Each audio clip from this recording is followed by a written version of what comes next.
ఈ వారంలో కన్యా రాశి వారికి లాభస్థానంలో గురువు గారు యోగిస్తున్నారు. 6వ స్థానంలో రాహువు యోగిస్తున్నారు. తృతీయ స్థానంలో శుక్రుడు కుజుడు యోగిస్తున్నారు. 4 గ్రహాలు యోగిస్తున్నాయి.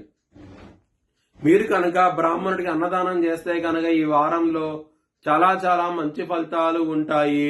అలాగే విష్ణు ఆలయం దర్శించండి, చాలా మంచి ఫలితాలు ఉంటాయి. ఈ వారంలో శనివారం రోజున మీరు ముఖ్యమైన పనులు స్టార్ట్ చేశాను, ఖచ్చితంగా విజయం సాధిస్తారు.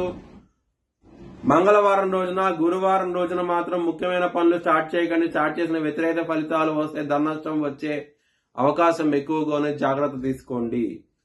కన్యా రాశి వారికి కుటుంబ స్థానంలో బుధుడున్నారు, కుటుంబానికి తృతీయ స్థానంలో ఉన్నారు.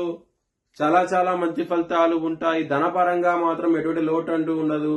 లాభస్థానంలో